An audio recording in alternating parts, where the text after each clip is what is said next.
Hey y'all, my name is Beth Spratt, and I'm with the Alabama Department of Agriculture and Industries. I work specifically on Farm to School for Alabama. To tell you a little bit about myself, I've been working on Farm to School for roughly the last 6 years. I started working on Farm to School in Florida in January of 2015 and have continued my work here in Alabama as of April of 2020. Today, we're going to talk about Farm to School.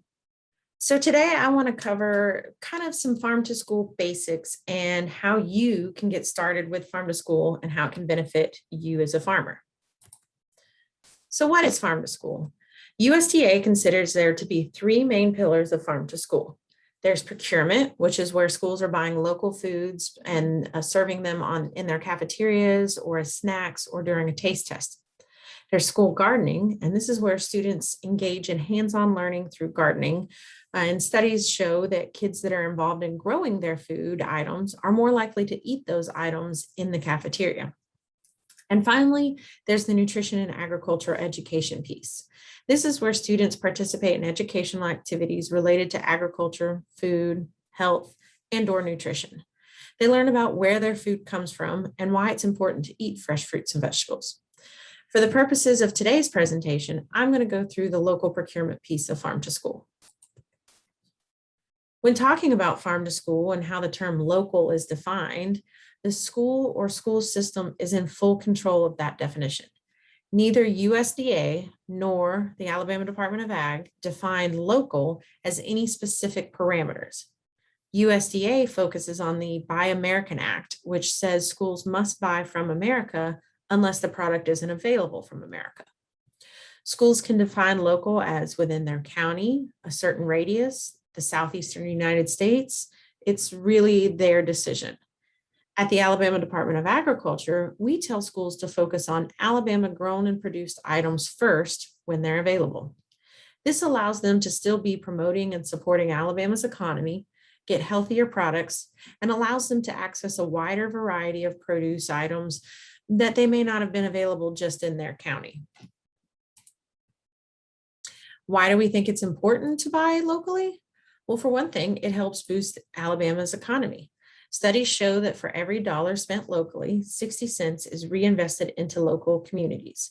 School systems are learning the farmers they support might have children enrolled in their schools or local dance or gymnastics class, or the farmer may even be supporting a local baseball team, which could include their students. When our schools are learning that the farmers are supporting their students, they want to support the farmers even more. Once a school has decided to buy local items, they have a couple options to be able to purchase those items. Here's a simple flow chart that helps show you what schools have to go through to make purchases. As you can see, there are three types of purchase processes. There's a micro purchase, a small purchase, and a formal bid. These are the USDA dollar thresholds to separate purchasing processes. Keep in mind, counties or specific school systems may have a more restrictive threshold. With a micro purchase, schools are allowed to purchase up to $10,000 from one farmer at one time without having to go out to bid or get any additional quotes. This is a very useful tool when farmers have an excess of product they don't have a home for or they need to move quickly. We like to refer to these opportunities as an opportunity buy. Another example is referred to as a small purchase. You may know that Alabama legislature has tried to make it easier for schools to be able to purchase locally without having to go through as much red tape. The language they added into the Alabama statutes allows schools to purchase up to $250,000 of raw, unprocessed agriculture products from a farmer by only gathering 2 additional quotes. Remember, a non-response to a quote request also counts as one of those 3 quotes. Most of our schools who are buying local produce will either end up falling into the micro purchase or the small purchase threshold. This is very helpful because that way you don't have to go through a formal bid process where you could potentially be competing against larger farms in other states. The Alabama legislature, with the help of Commissioner Pate, also realized that even though the new small purchase procurement method existed, schools didn't have the financial means to be able to pay more for local items. So in 2020, they approved budget funding to incentivize schools to buy more Alabama foods. For every meal schools serve that feature an Alabama grown or produced item, they receive an additional reimbursement to help them pay for that local item. This funding has really increased our schools' demand for and capability to buy more Alabama products. In 2021, the legislature approved more funding to continue this program, and we believe it will continue to grow. While this reimbursement doesn't fully cover the cost of the products they buy, it does allow them the financial ability to be able to pay for a more expensive Alabama product than what they might have been able to afford in the past.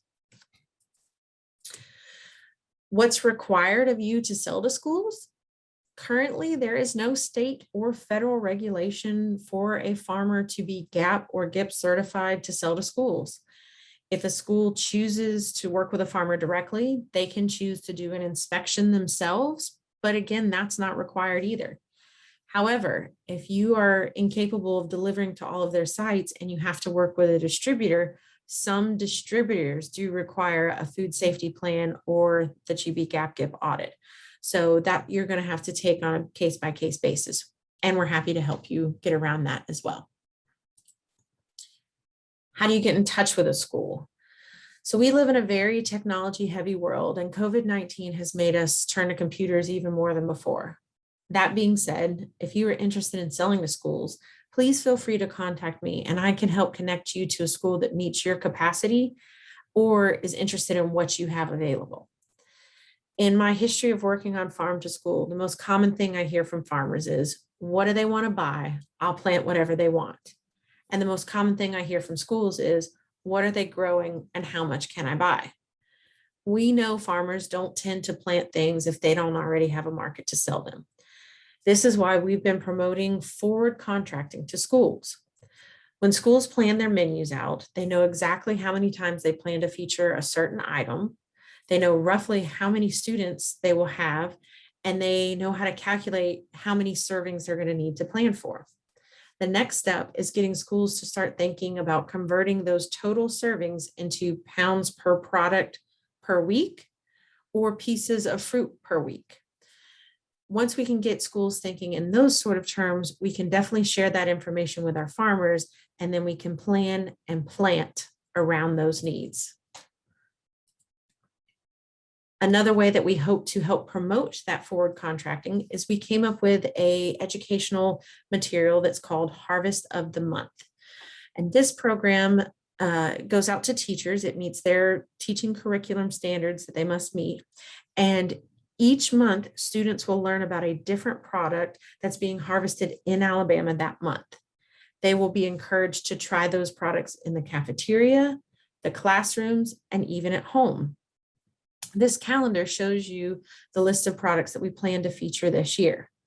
Our goal is that by showing our food service directors this list, they can start planning ahead, and we can tell our farmers how much of these products we will need.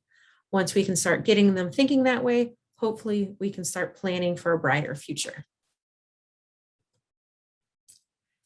So in closing, with farm to school, everyone wins. Children get better quality food. Schools know what they're serving is healthy and fresher products. Farms are getting support from their schools and now have an additional market to sell products they may not have been able to sell before. More money stays in the local community, which all of this adds up to just building up Alabama. I want to thank you all so much for taking the time to listen to this brief message about farm to school. If you have any questions, please do not hesitate to contact me. I am happy to assist you in any way that I can.